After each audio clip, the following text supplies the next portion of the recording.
also like my instinct is like, that's disgusting, that's terrible. But then when I think about it, I'm like, is it? Because it's better than fucking a kid. Guys, we're back with another very special episode of the Bog Boys podcast. Our guest today is the ever so dope somatic sex therapist who you may know from her work on the wildly popular YouTube channel Eat Squat Come, where they put out bangers such as the 12 Days of Climax, teaching young women how to squirt, or perhaps you know her from her video tutorials on pain-free anal sex. Either way, I really enjoy talking to her. We cover everything from thawing out your pussy to itty-bitty kitty fuck dolls. Okay? It's awesome. So without further ado, I present to you Kendra of Eat Squat Come. Kendra, hi. Hi. Hey, how's it going? Good. He's the one who was late, by the way. I was not. I don't believe you. All right, that's fine. I'll get right into it. Kendra, why do you hate men? Dude, why do I hate men? I don't hate men. I adore men. I think men are fantastic. I have lots of wonderful men in my life. I'm gonna challenge you on that because here we are, right, dealing with women in our lives that I mean you're constantly trying to figure out. It's like you're solving a puzzle. Like, do they come vaginally? Do they come clitorally? Maybe they have to have both stimulated. Maybe they will come vaginally, but like have to have their nipple stimulated. And then you come in and you make a video that throws this absolute curveball where you go, fuck all that shit. Cervical orgasms are where it's at. So now girls are asking their guys, hey, I want one of these mind-numbing cervical orgasms. And you got to explain to your girl why you don't have cervical climax dick. That's on you, Kendra. I'm sorry. I didn't realize that I was going to like make a reputation for myself as a man hater for just setting a different bar. Just when you guys thought you had things figured out. Apparently we don't. I didn't know that was a thing. So the cervix is capable of its own orgasm separate from anything else. Yes. Yeah, I didn't know it was a thing either. This is not like something that we're taught. It's not typical sex education. I didn't probably learn about it until I was in my late 20s. But the cervix is actually innervated by 3 different nerve endings, whereas the clitoris and a lot of other parts of the genitals rather are only hit by like 1 main nerve, the pudendal nerve, but there's 3, the pelvic, I don't know if you want to know this, but the pelvic, the hypogastric, and the vagus nerve all go right into the cervix. So it tends to be an area that is like it's usually numbed out or painful for a lot of women. It's usually undergone quite a bit of a beating, and so it kind of shuts down. But when it is opened up and available to pleasure, it has like crazy potential just because it's got so much access to like all of our sexy nerves.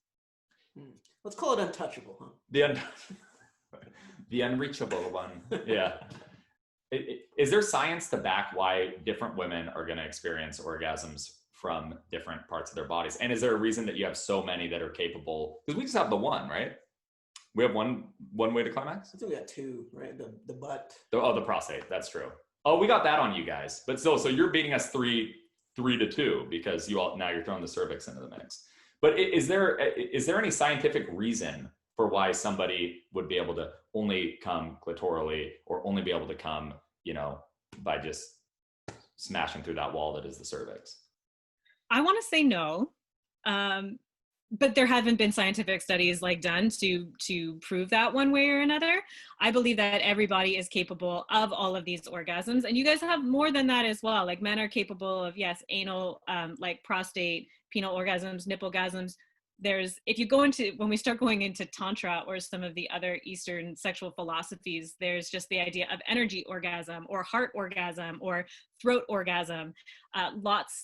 There's so many orgasms that we don't ever get taught about. And so I think a lot of it, as opposed to more being biological, I think it's more psychological. One, we don't know they exist, and we've never seen that happen or been exposed to a lot of people who have had that happen. So our brain doesn't make it an option.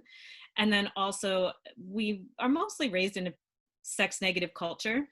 I think it's impossible to not get some negative sexual messaging or very restrictive sexual messaging about what sex is or what it's supposed to look like. And our brains and our bodies are crazy smart. They're actually phenomenal. But if your brain believes something, it will wire your body to behave that way.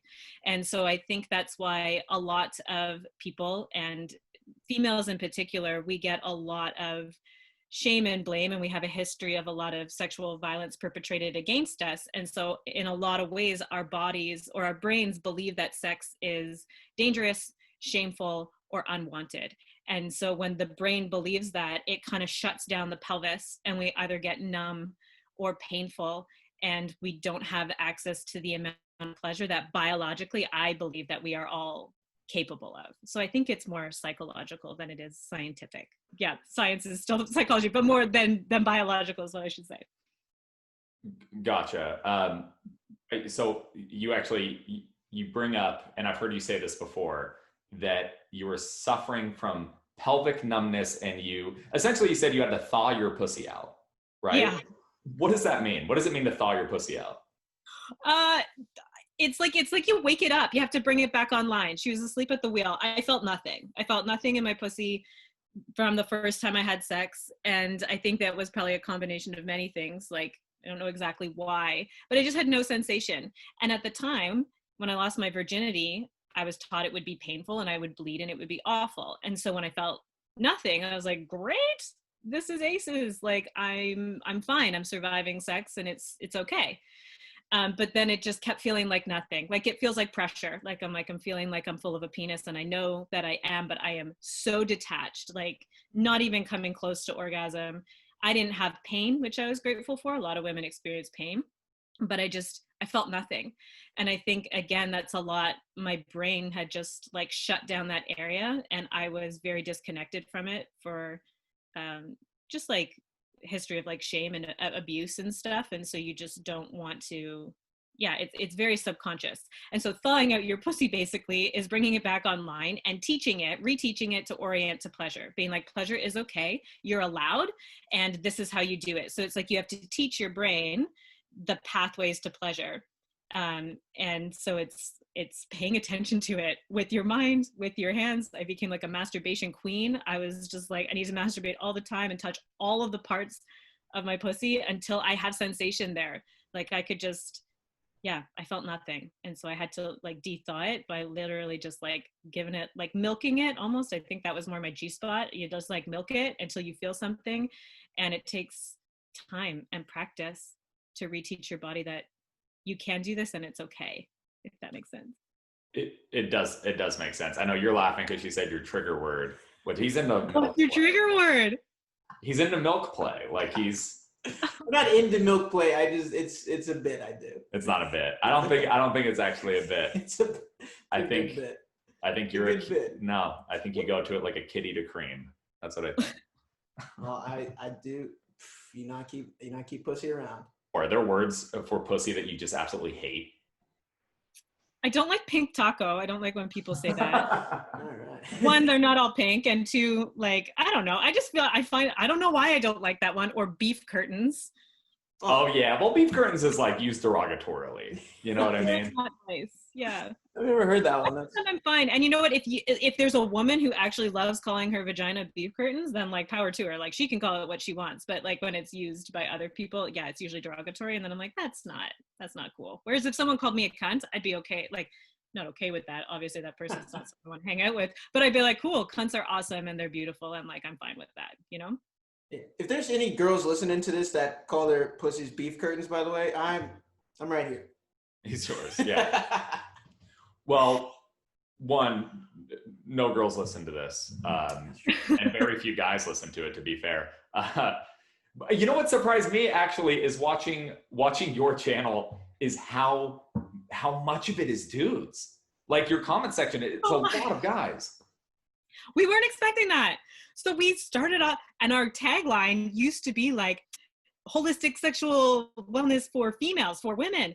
And then all we had was guys for the first little bit. And I guess maybe we're kind of idiots for thinking that we would go on the internet and talk about sex and think that it wouldn't be mostly dudes who would be comfortable to watch that. But we get so many questions from them. I've got a bunch of private clients now that are males, some from the channel and some through other like avenues. But not always, for the last like 10 years, I've been wanting to be this, like a sex therapist for females, to help females. Cause I was like, that's my lived experience. This is where I can help.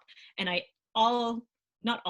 mostly 80% men just constantly asking questions, and that's who tunes in. And so I'm like, okay, maybe we just need to adjust our material a bit and cater to the men. I feel like guys are looking for guys are on the internet. They're looking for what they want to know what to do, you know? We're also just typing in sex in every search bar. That's true. They're looking for it. I would love to see, and you guys have a serious channel. I'm not belittling it, but I would love to see the analytics on how many guys pause their video 3 minutes in and immediately go to Pornhub.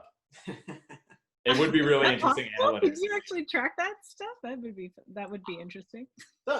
Somebody does. Yeah, I'm sure Google knows. I don't know if they would tell you, but like, I'm sure if they're watching you like use a donut hole as like a cervix and stuff, like. Yeah, they got upset about that. They wouldn't let us monetize that. Actually, they made us take that down. They made us change the thumbnail, and we had to age restrict that one. They've only let us not, so YouTube, like you're allowed to monetize, but there's the only one that they've not let us monetize is the anal sex one. They are not okay with anal sex. They're like, this is not allowed. They didn't take it down, but they won't let us make money, and they hide it. That's weird because they're headquartered in the gayest place on earth. Right. That's fair. Have you ever, so your Eat Squat Come is your brand. Have you ever ate, squatted, and came at the same time? Is that even possible? It would be possible. I haven't done it. I mean, I've squatted and come. I haven't been, now I'm going to do it. But yeah, no, I haven't done them all at the same time. Have you? Call that a mukbang. A mukbang? That's what it's called? A mukbang? You ever seen one of those? I haven't seen one of those. What's a mukbang? It's that, pretty much. It's that. Oh, okay. Are you eating something specific? Nah, it's just a large feast of different foods. It's a weird like ASMR thing that's just totally porn. Where it's like, it's this thing where somebody will sit down and they'll eat a large meal, like, you know, like hamburgers, sandwiches, a banh mi. These are all sandwiches, I'm naming. Yeah. Doesn't have to be sandwiches, but yeah, they just eat it, and then people watch them eat. And why is that gross to me? That upsets me. I don't know why that made me mad hearing you describe that. Is the name mukbang? No, the name was fine. Honestly, you could have been like, oh, it's like you like have to like you come and then bring the cum to a boiling point and put it in your eyes, and that would have made me less upset than what you just described. It'd be more sex positive, bro.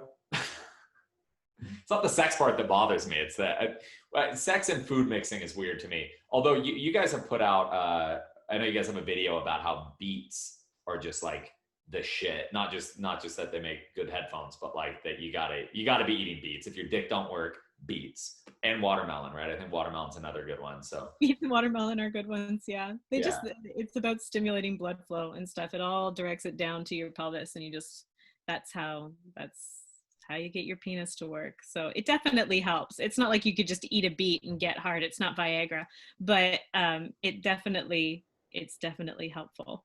Whole foods in general are helpful. You should write that down because your problem, you know. Problem.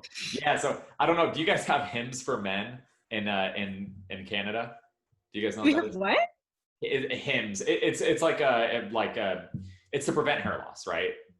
Oh, okay. So like I watched my hairline like a hawk, and I was like, okay, it's fine now, but like 2 more years, I'm gonna look like Robert Duvall. Like I got to get ahead of this. And so I get this product, and one of the side effects is that it can make you lose your boner. This is my theory.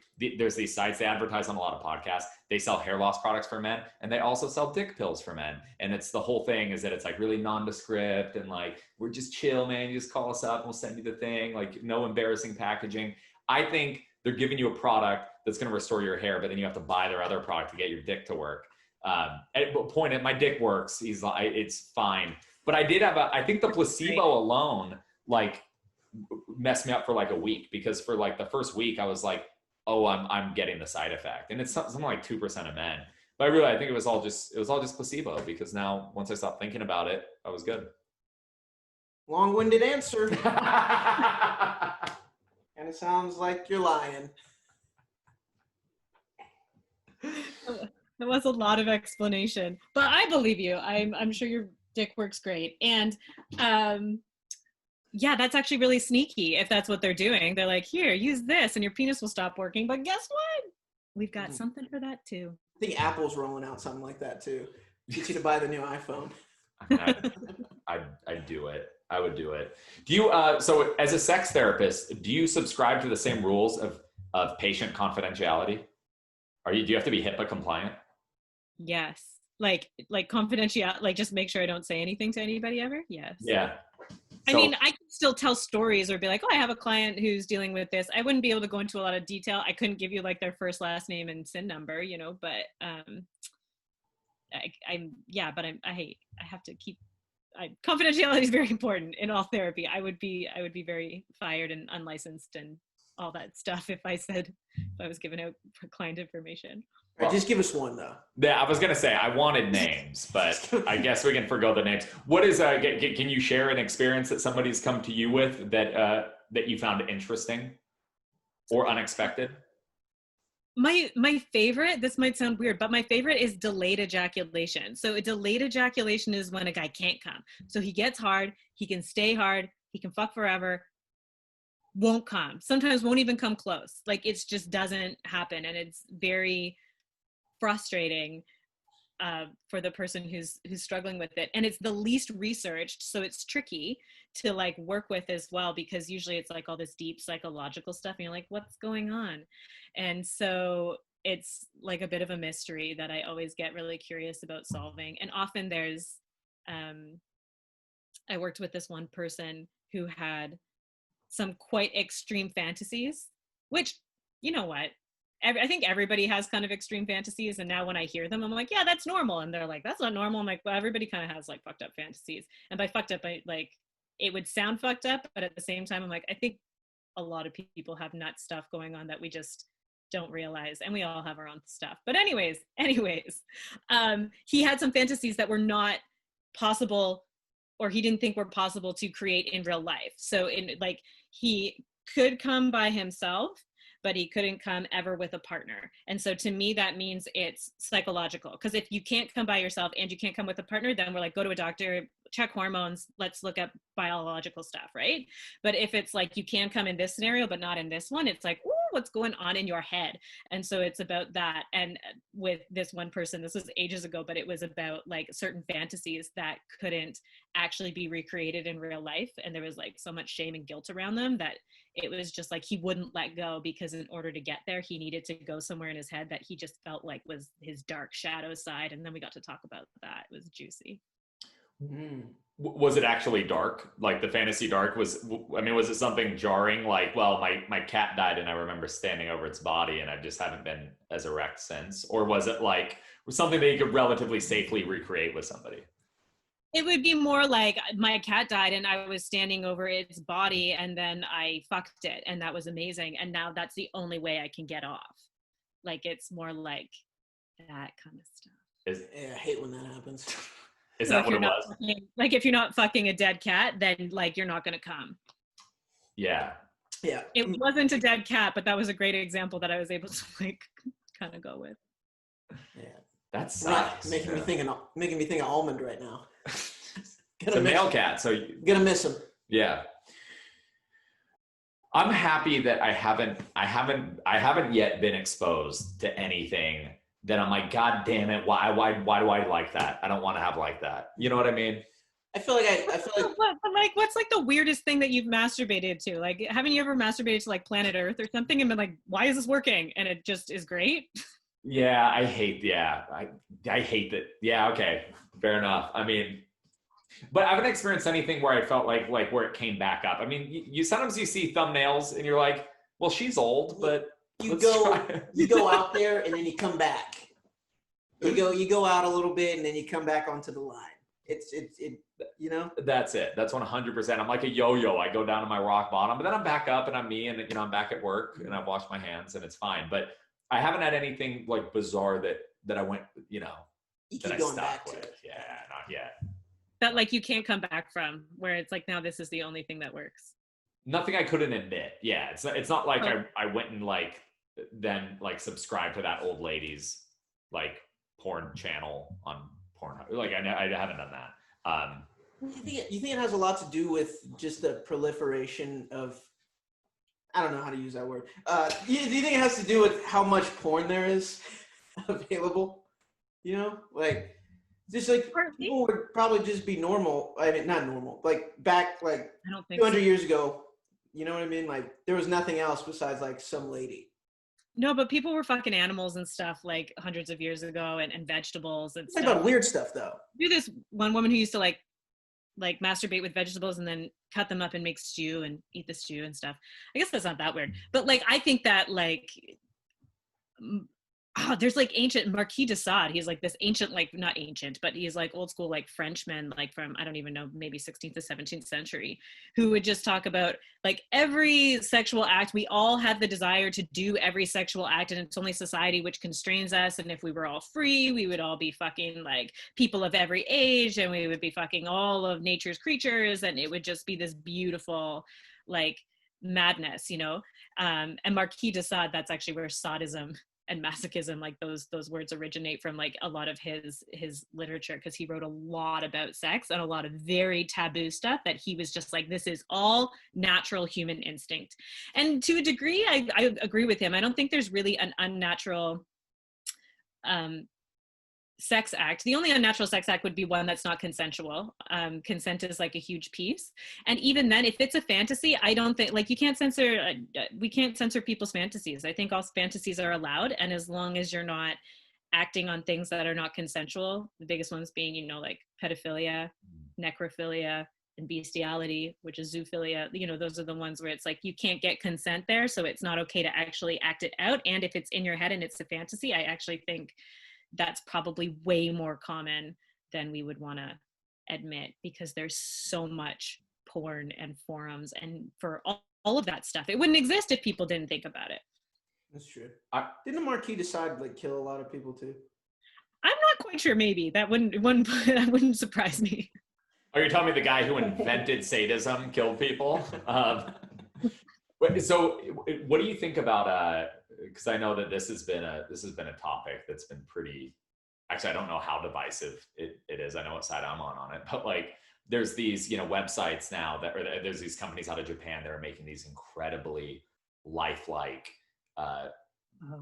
you know, child dolls to curb your appetite. It's like the methadone, you know, the methadone for these pedophilia is heroin, right? It's like getting these dolls. Now, I remember a time where those already existed. They were called American Girl dolls, and you could go make your perfect little girl. So it's not that different, but now Japan's doing it and people are upset. I mean, do you think that that's problematic and that it's endorsing something that we've all decided is awful? Or do you think that it's harm reduction? That's really tough. And I feel like I'm gonna, you know, how do I answer that question without getting in trouble? Nobody will ever watch this. The world is listening. Just your mom and dad, and maybe my mom. I will. Okay, so I think it partly depends kind of on how they are marketed a bit. Like, I honestly could see that as like a therapeutic treatment, and I don't think that that's a bad thing. So like pedophilia in Canada, it is illegal to even have those thoughts. If you admitted that you had sexual thoughts about a child, that is reportable, and you could be charged and whatnot. Like, it's illegal to even admit that you've thought about it, even if you've never acted on it, which is really dangerous in a lot of ways, because then it gives these people zero outlet. And so then it festers, and then it's much more likely that they will act if they can't have it like normalized and empathized, and like if they can't just talk about it and approximate it. So a lot of my job with sex therapy, when people have what we call like out of control sexual behaviors, or sexual behaviors that are problematic that we want to kind of rein in, it's like, how can we approximate that? So instead of fucking your golden retriever, can we get a sleeve and like put like a fuzzy animal around it? And like, how can we like take what you want and make it safe and okay? And so like these sex dolls, then like the first thing I think of, and like that is actually like a therapeutic, or could be used as a therapeutic treatment for people who have pedophilic thoughts. And if you even admit to having those, you can be charged. Whereas in Germany, they said that's not illegal anymore. You can admit to having thoughts about having sex with underage people and not be charged until you act. And now like instances of child sexual assault, sexual abuse have gone down because all of a sudden these people have an outlet to come forward and talk about it. So I think giving people fantasizing about having sex, this sounds, again, this is whatever, I'm going to say it anyways.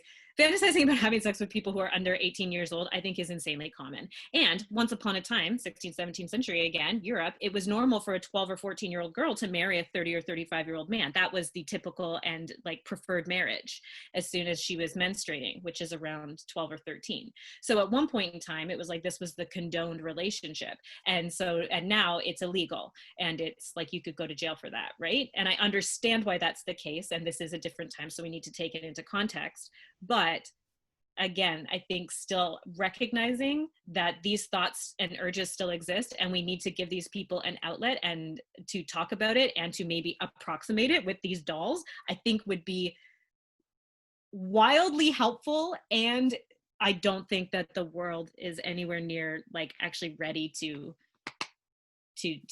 be open-minded enough to like handle that, you know.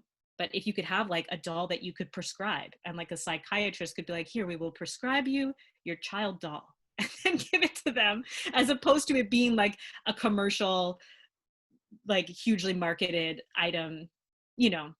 It could like, yeah. Does this make sense? I feel like it could be used really helpfully in like psychiatric and in like a medical psychological model. And it's like, and I understand why it's dangerous and scary and freaking people out.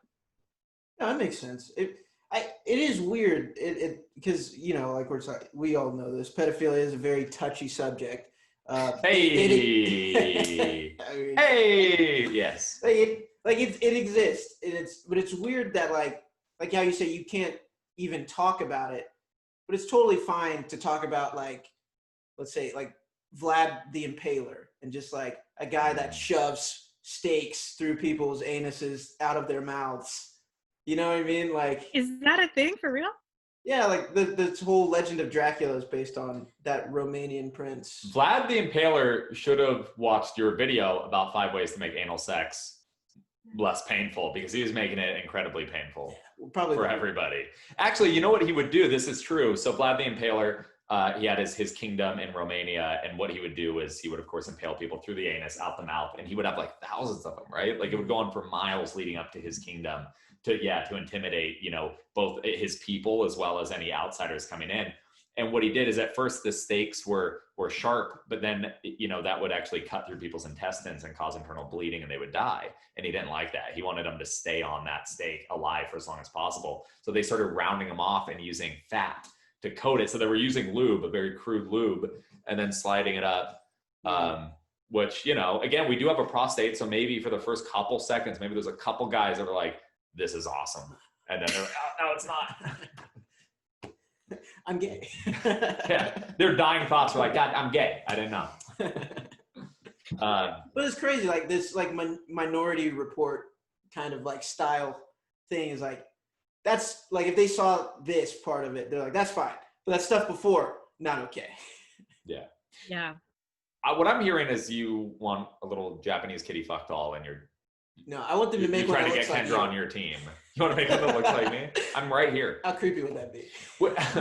What do you think about? So this, I mean, this is for sure happening, right? Much sooner, and it's going to be much more commonplace than the little Japanese little kid fuck dolls that we just talked about. Which is, sorry, what else do you want me to call them? No, that's fine. I haven't even like, oh my gosh, I can only imagine the commotion around it. Like, the medical term. I know. I can only imagine how expensive they are.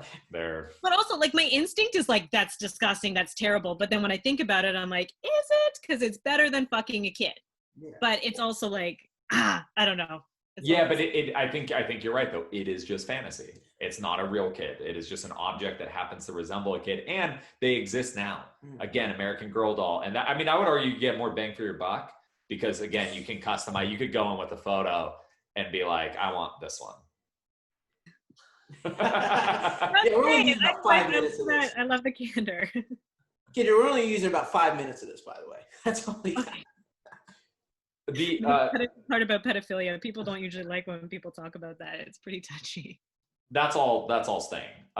So what I was going to say though is one thing that is for sure going to happen and be much more commonplace is just having like AI sex, right? I mean, we've been doing it for a long time with like porn and stuff like that, but now having somebody that resembles a partner, is programmable, can is there to please you, which is what I think a lot of people are looking for. They're not looking for competition or combat in a relationship, which is often what a relationship is. They're not looking for feedback. So you're going to be able to potentially replace having a real life sexual partner with AI. Do you see that as something that's destructive? Do you think there's something that's sexually healthy about that at all? Or, I mean, what's your view? I'd say overall, like, that's pretty dangerous for just human beings in general. I don't think that's great. Like, relationships are scary and they're hard and they're work, but I think that's where people grow, and that's how we become better, and that's how we learn about ourselves. And if we're not given that opportunity, and it's just basically by having an AI who just does what we want when we want it, it's basically being like, you're just perfect the way you are and you don't need to change or grow or learn, and then you get stuck.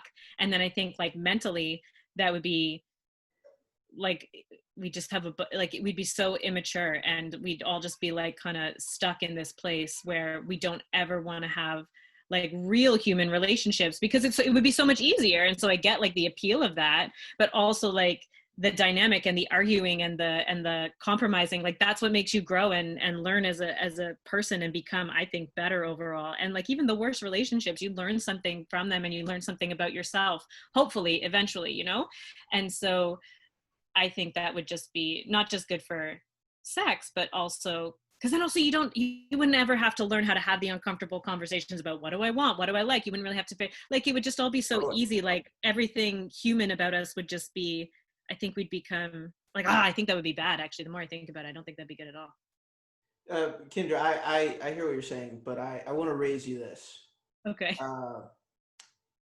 Men ain't shit. Yeah, I was gonna say. What are you talking about? No. Listen, yeah, no. I mean, obviously, we the best, we number one, all that. But I was gonna say bitches be cray, but I didn't want to be crazy. This is all true. I'm less worried actually about you guys. I'm more worried for us because, again, going back to what I said at the beginning, now you guys have robots that for sure have cervical orgasm dick. Oh, for sure. I mean, that's just something you could order. That's an add-on. It's probably like gonna be $99.99.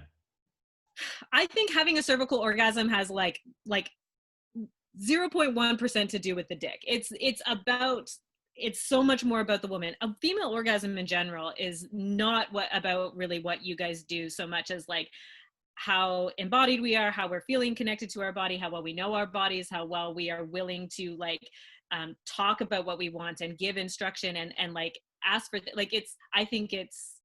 I think your orgasm is 100% your own responsibility. And like, I think there's this big myth that like, yes, some men have more skill in bed than others. And sex is an art that you can learn. Like it is a skill set. And if you're willing to learn and someone is willing to teach you about themselves and their body, then you can get them there. Like, it's not like some guys are like just magical with mad skill that can get like this woman to have a cervical orgasm where nobody else could ever do that. I think a woman having a cervical orgasm, I think, is so much more about her being open and able and available to that than it would be about anything that you guys could do. I've been blaming women's lack of orgasms on them for years, and so I'm happy to hear you say that. I believe it is your fault. No, I'm fucking around, but so it is. It's my fault to a degree, only in that like we have, again, I think it's just society in general. We have a very like sex we see as like it's a very male pattern sex. It's like we build, we climax, we fall. Whereas like that's not really like female pattern sex would be we take a longer time to boil, and then we can stay boiling for a while, and there's lots of ebb and flow, and then we'll slowly like taper off. But we, partly your fault, partly our fault, we're following the male sexual script, and we're trying to force our bodies to do something that's actually not very natural to us. In like Taoism, there's this saying that it's like men are like fire. They're quick to ignite and quick to, what's the opposite of ignite? Be put out. Whereas like women are like water, and they're slow to boil, but once they are boiling, they retain their heat. But because we've created this sexual script, men and women together, that sex is about rise, climax, fall. Women never really have a chance to shine and come through, but it's our job to own that and ask for it. And it is also your job to like listen and participate. So I think it's both people's fault. And just on an individual level, your sex life, your orgasm is 100% your responsibility. That doesn't mean other people aren't involved and you can't ask for things, but you still have to own it. I think I get it. Guys are like hot dogs. And women are like hot dog water. That's exactly it. Nailed it. Also, a watched pot never boils. And so I think what you're saying is maybe just rub the clit and then leave the room for a couple minutes and then maybe come back, and because a watch pot never boil, you don't want to stand over it. Yeah. You know, you don't want to spook them. You go out, play some Call of Duty. Well, they're getting. I just come back every 10 minutes. You get the three clockwise rotation. You guys try that out and you let me know how it works for you. I'll also ask the women how it worked for them. So. Yeah, no, I'm sure we'll get rave reviews. I did want to ask you, so back to the AI thing really quick. So you mentioned that you're, that you can be a jealous person, right, in your relationships. And one thing that I think a lot of guys are thinking is, oh, that's going to be so amazing when those come out. It's just going to be like a really high-tech pocket pussy. He has one, he knows. And I think that they're in for a big surprise when that thing looks like a real lady, talks like a real lady, and is fucking walking around your house. I don't think their wives and girlfriends are going to be as cool with it as they think. I don't think, you know what I mean? I don't think it's one of those things that you can just like keep folded up in the closet and then pull out and activate when you want to. What do you think? Would you be okay with a hype? And I'm talking hyper realistic, not the shit that's available now, but like thinking like 8 years. Are you going to be okay? These numbers. I don't know. No. 5 seem too small, 10 seem too long. We're going to have androids that you can have sex with? Oh, absolutely. Oh, absolutely. Yeah. They're not going to be good. Oh, yeah, they will be. I bet. I'm following the science very closely.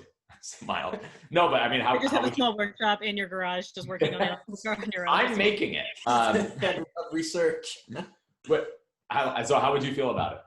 I would not be okay with that. I'd be jealous. I'd either break it or I'd leave. And I'd be like, if you want her, fine, but like take her, go for it. Like enjoy your life with your robot, and I'm out. Like I wouldn't stick around for that for very long at all.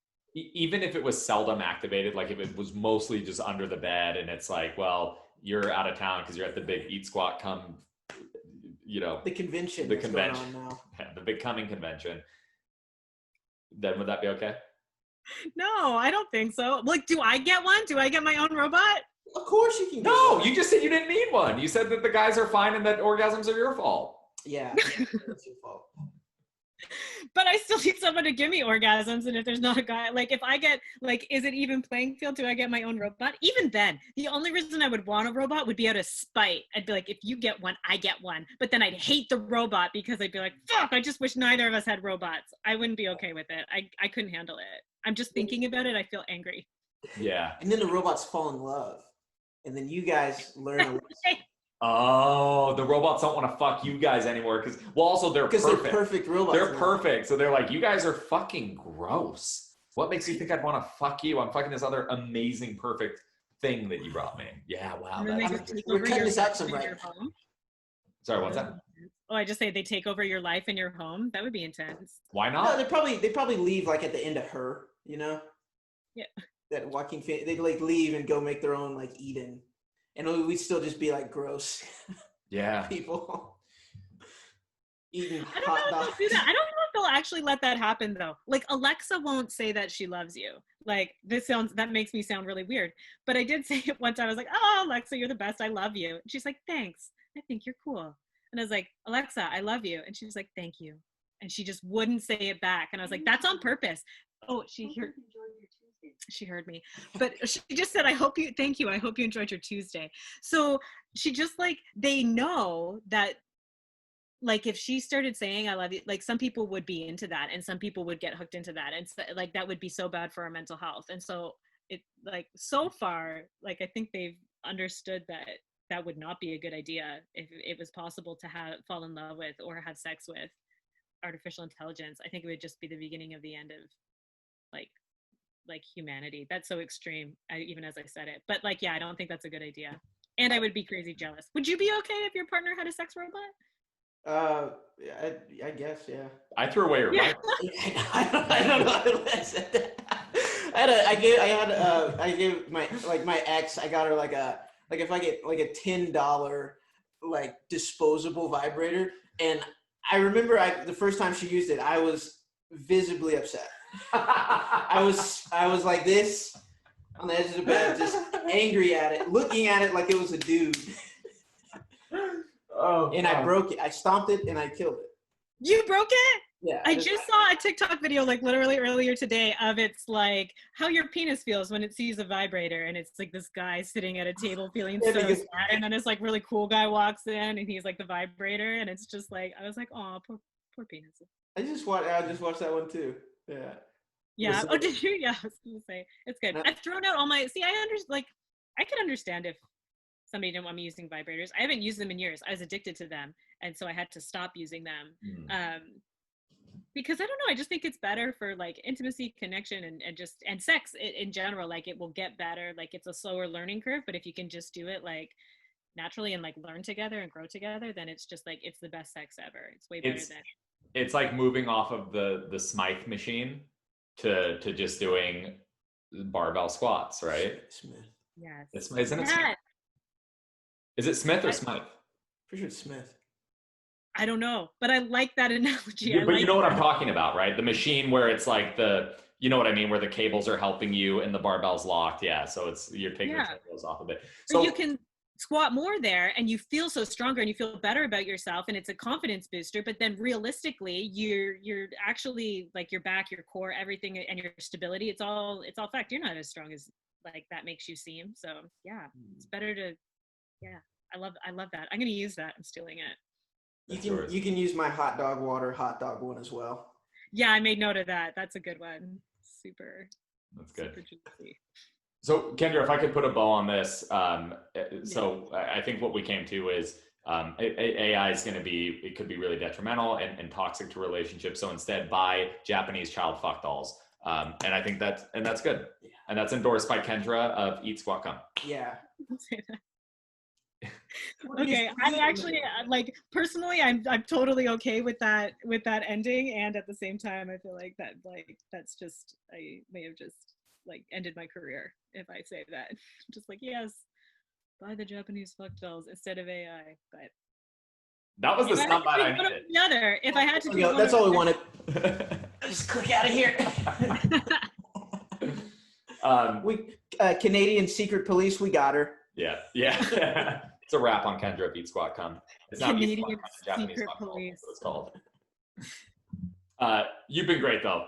Thank you so much. Really enjoyed talking to you. Keep doing what you're doing. Keep telling us how to keep our dicks hard and telling ladies about how to be vagina warriors and keep that pelvic floor popping. I don't know. I would loose, tight. Pelvic floor popping. Do you guys have any suggestions for video ideas? Because I'm going to go into a series for men now. I have so many men being like, make a course for men. And I'm like, I don't have a penis, but I can like figure it out and do as much training as I can. But yeah, like, do you guys have video ideas that you want to see?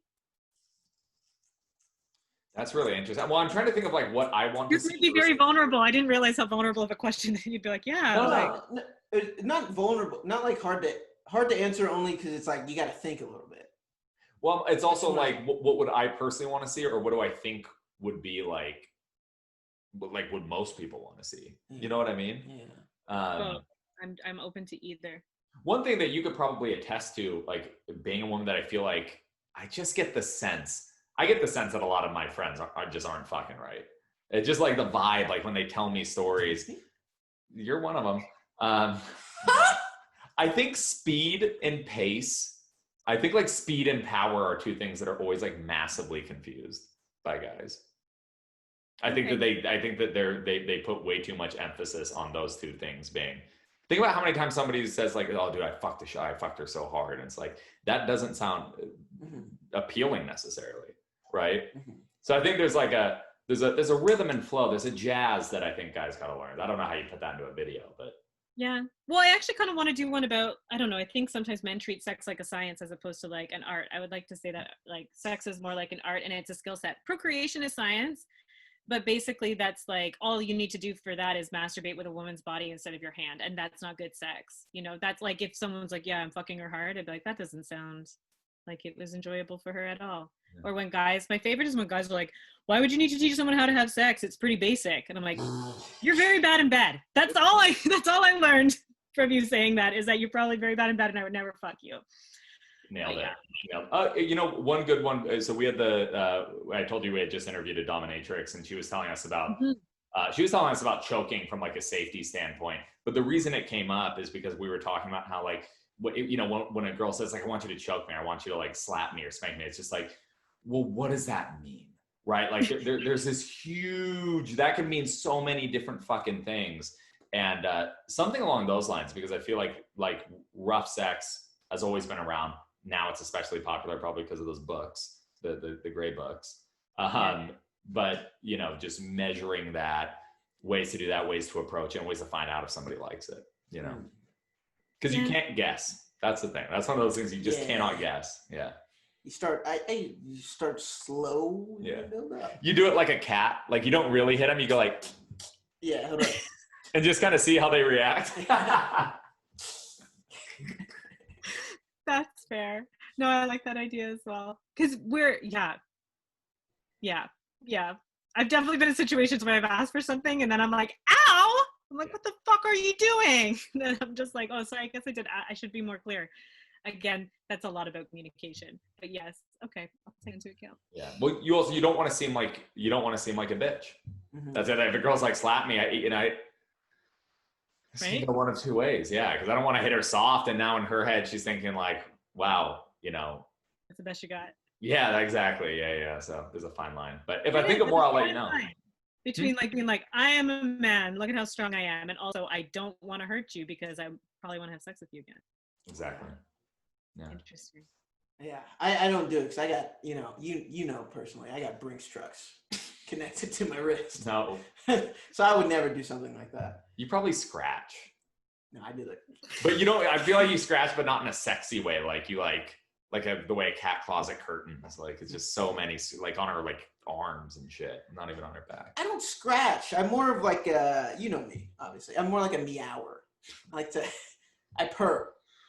You should have a somatic sex therapist, Kendra, help you with some of your sex stuff. What's wrong with my sex stuff? Well, the cats come up a lot, milk. Your eyes lit up at the Japanese fuck dolls that she was telling us to buy. Oh, yeah, that was weird when you brought that up. Sorry if I made you uncomfortable. We were trying to get off that for so long. And you just kept hammering it. All right. Thank you so much, you guys. I had a fun time. Yeah, thanks, Kendra. I appreciate it. I'll keep checking out your videos. Keep them coming. Thank you so much. I appreciate the support. Have a good one. Bye. You too.